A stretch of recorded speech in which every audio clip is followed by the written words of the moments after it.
Hello there, welcome back to Norway. So, last time we formed Norway, so I guess I should say welcome back to Iceland and the third, I guess I should call it, game, where we try to continue our quest to, well, virtually take over the, do all the achievements more or less, and we're probably going after Swedes this time of all people, and the reason is simple. I want what they have, which is a lot of land, and a lot of potential boats. The problem here will be that this guy will still be a duke, and he'll probably be in charge of all of these counts, so that could actually get a little bit awkward at times, especially if I go raiding. So what we're going to do here, I would presume, is that we'll actually declare war on him, and then we'll probably declare another war straight away, but we'll be trying to, yeah, we're going to force the unification of Sweden. I think we'll do that. I can only use that casus belli once, so I should probably have done a little bit more thinking before I did it, but I think it's perfectly alright. We'll also just despawn these guys and these guys, just in case, well, someone finds out that, hey, they are a tasty little bite of people. And I'm also going to not use those 150 men. We're going to join up our armies down here, and then we're going to, I guess, start sieges before we do anything else. As you can see, I do have a good option here for an heir. And he'll probably be the heir rather than this guy. I have no idea if I can actually find a way to kill him, but we'll figure that out very soon. And I guess I'll marry... If not, I guess I'll marry him to her, get Agda under our control without the use of force, which would be great. So, I'm going to keep up the war against the Swedes here. Once it's done, I'll get back to you. I'll probably show you the battle. I don't expect any big battle. So we'll simply have to see how it plays out. It's time for the battle here. As you can see, they have 1,200 men, but I have retinue troops, so I'm pretty sure that, as you can see, we would be superior, and we really were. We'll also siege Bemaland here, so if I go and actually siege Upland, I'm pretty sure that would be the last nail in the coffin, so to speak. So I'm going to do that straight away, and also I can find the last remnants of their army there. So I'm going to siege this. And that, I think, should be the end of this war. After that, we're probably going to do a little bit of raiding in England and Ireland, which should, well, not be too much of a problem per se. And also, as you can see, we'll get quite the amount of land here. No idea if I can actually use anything on this guy then. I don't have a valid casus belli, but I could potentially become King of Sweden and offer a vassalization, but I won't do that because I do have two sons, so the kingdoms would split. If I can form the empire of Scandinavia, then it would be fine, but I can't. So what we might actually do here is try and reform the Norse religion. I only need 3 spots here, and as you can see, I have now 2 of them. So I believe it's 3, isn't it? Yeah, at least 3. And it requires 50 moral authority. And 750 on piety. I have everything I need, really. The only thing that I really need here is fabricate claim on Sjælland, so I can actually go ahead and declare war on that guy and get the last holy site. So it's not... This is, wow. I guess that's some kind of record. I just placed him there and boom. Claim on Sjælland, which means that I'll have, well, all 3 holy sites now, so I can actually reform the religion rather quickly. I believe that's actually also an achievement to reform the religion, so we might as well do that while we're at it. But I think I'll do a raid first, get a little bit extra cash, so I'm sure that I can beat this guy. Well, this guy, he does have allies here, Sudrea and Jorvik, so I kind of want to be a little bit careful. Also, he can raise about the same amount of troops as me, and with the allies then, it becomes a very formidable foe. We're going to siege these 2 cities, then we're going to go after this army, make peace, and then we're going to go on a raid, and then we're going after Sjælland. We'll see if I can do that before I die. As you can see, the war against the Swedes, or the Swedish petty king, is done. And with that, we now have a ton more land. I also believe that he is in charge of, let's see here, Småland and Svipjord. So he isn't actually. But at least now I did get him as my vassal. But the problem is, as you can see, he's still really powerful. So I kind of have to try and revoke these things if I can. But as you can see, I can't actually. So I'm still in trouble per se, because that guy will definitely become he'll become a troublesome foe. I could go for Kingdom of Sweden here, aim at surviving, which could actually pay off, because then I can peaceful vassalize both Gotland and Westerol, most likely this guy as well, which will allow me to also not get a independence revolt from this guy, which would be perfect. I believe I will at least. But the question is, do I really want to? Do I really want to? Can also raise some more men right now, so we're going to do just that, and we're going to use these guys and send them on a raid. I'm also going to raise or as many fleets as possible from not my own collection, so to speak, and the reason for that is simple. By not raising fleets from my own collection, I can bypass the fees, or the cost of having a fleet raised, which is kind of what I'm aiming for here.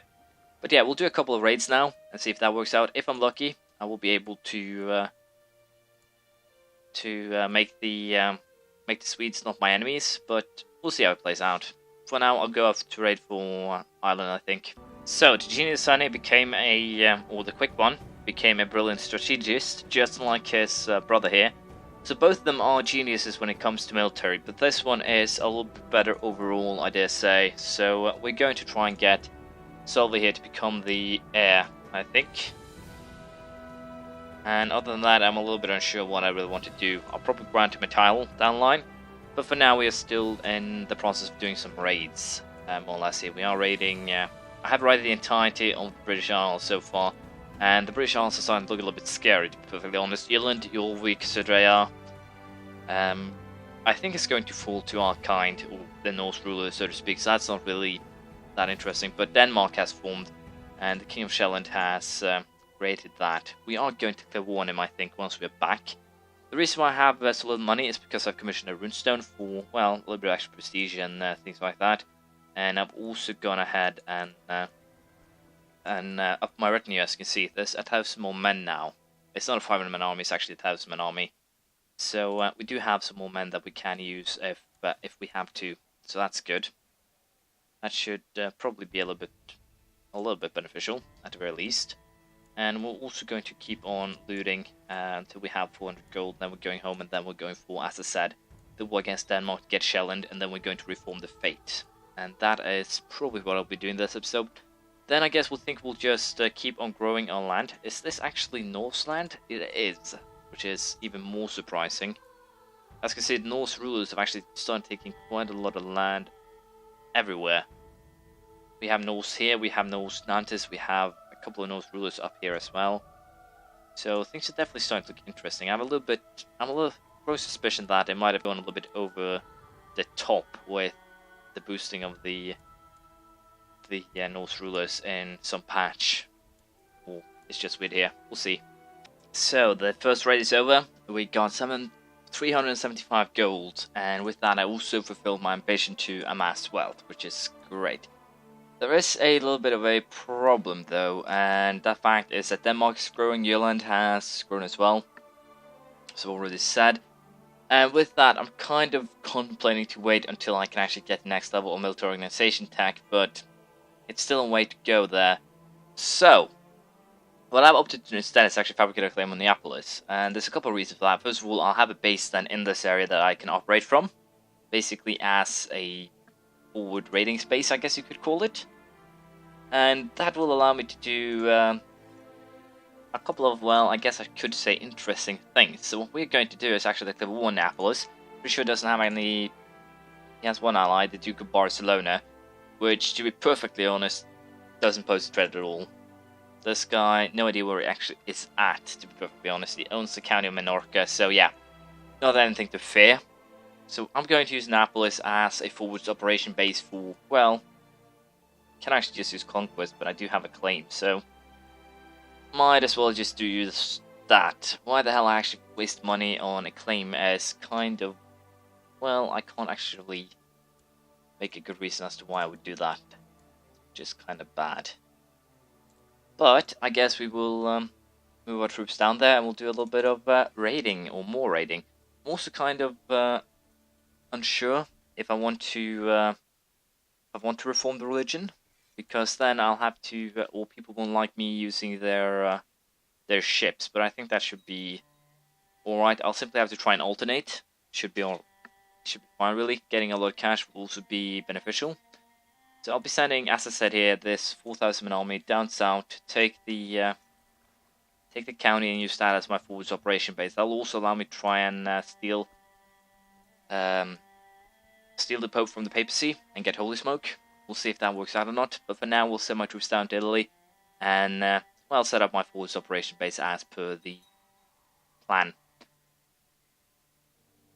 I'll probably go after Denmark and the remains of Sweden too, but I'll probably wait a life or two, simply to try and put myself in a better position to form Scandinavia. We'll have to see. But if I do actually go ahead and form another kingdom, I should put this. If I go ahead and reform the Fate, then that means I can change to most likely elective, which would also be good. But for now, I'll just take Neapolis, and then we'll do a little bit of raiding over in the, well, neighboring regions. We have Amalfi, we have Venice, we have a lot of good targets. Genoa, she has risen, so that's also a little bit of interesting to note. But other than that, we'll just allow the war against Neapolis to finish, and then we'll start going after the city-states. It should be an interesting war.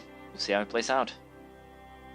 So, the Danes are actually becoming quite scary. As you can see, Denmark has, well, really formed. He also has gotten truce breakers, so good snake in the eye here. Potentially, I can use this to my advantage. He's also fighting a prepared invasion of East France here. But I think we're going to take a chance here. We don't have the military tech level yet to get the next level. We're still 100 points shy. But I think it's fair enough to take a chance right now. I have 1,000 gold, so I should be able to hire at least some extra troops. And with that, I think we can actually pull off a victory here, hopefully. So what we're going to do is declare war for Sjælland. Where the hell do I have raised army levies? Down here. I have 34 somewhere. Who knows? Who knows where? But what we are going to do here is hire these guys. And with that, we have 5,700 men. Then we're going to claim Sjælland, and hopefully that'll be enough here to screw over the Danes by quite a bit. But I wouldn't really count on it. But we are at least going to give it a go, and hopefully here I can pull off a victory here. That'll at least be the goal. But I think Sjælland, I'll also be able to reform the Fate, which is to some extent important. So we're going to aim for that. Let's see how it all plays out. So as you can see, I've actually found the. This guy actually wants to fabricate a claim on Telemark or Westlandet. We'll deal with him later, but I have found the Danish army here, and I'm going to destroy it, hopefully. And by destroying the army itself, I should also be able to, well, first of all, I managed to get wounded too, but that doesn't really matter. By destroying the Danish army, I'm pretty sure that we will be able to, first of all, the others will be able to beat them back. Secondly, I'll be able to take Sjælland without too much fuss. And all in all, it should result in a very good result in this war. Especially, I don't really want the Danes to take too much land. I will subjugate Denmark itself once I die. That is a certainty. But other than that, I don't really want the Danes to suffer too much. And apparently I'm pretty sure that is a mercenary army. 4,250 is a little bit too precise. Well, who knows. It did at least destroy their army. And they're going to have trouble rising a new one. But unfortunately, they already are using mercenaries, a lot of them. So with this, the war is actually already won. So I think we'll just go ahead here and enforce demands. I'm pretty sure East France will make something work here. It's not too much land, hopefully. I should also be able to beat Denmark by using a lot of ships now and going for raids. That should also work out very well. And I can also ransom this guy for a little bit extra cash so he learns from his mistakes. But yeah, we're going to enforce demands, which means that I take Sjælland, which is great. Means that I now have the last holy site. Religion can be reformed, and the moral authority is perfect. Surprisingly enough, so I'm lucky there. Reforming Fashion here. Can use holy war, get access to much succession law, long so. Yeah, so apparently I get the vassal raised or levies raised problem, but I think it should be fine. Hopefully. The Norse Reformation. The ancient Norse religion is proving unable to withstand the onslaught of the cross and the moon. Rather than abandoning the old ways, Pilgrim Haraldur and the most powerful priests have decided to reform the Norse faith.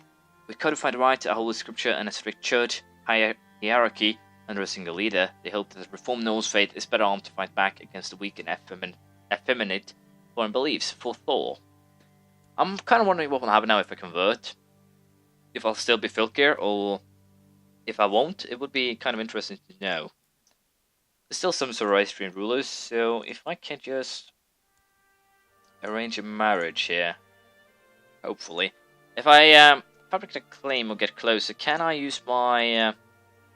question here is, can I use my coastal castle ally? I think I can. I can actually get myself a coastal province over here as well. Then we can, to some extent, holy war ourselves to the rulers to get rid of the potential distance penalty. That should be fine. We also still have Napoli here as part of our lands. We use them to siege a lot of stuff in the future, but at least now we do have reformed the religion. And that puts me in charge of it. And we can also now, I think, yeah, we'll go home and then we'll despawn troops. I kind of think that I only have to use the retinues now for mostly, the East Gate-ish. What the hell is that? Yeah, we're going to stand down our army, and I'll probably just use retinues now for Wolf. Wow, my retinue cap's really gone down. But as I was saying, I'll just use retinues now for raiding more than anything else, and I think that should be fine. We'll be trying still to get the Pope, the Communion of Patriarch, someone for Holy Smoke. It shouldn't be too much of a problem per se. And we'll probably declare a subjugation war on Denmark next opportunity we get. We probably will do that, yeah. And I think I'll also go ahead and fabricate and kill my wife. That should work out. So, we did get Reformed Fate this time. Let's see what we get next time. We will probably try to get Holy Smoke then. Thank you for watching. Please leave a comment, praise, criticism, anything you feel like, and hopefully I'll see you around next time. Bye.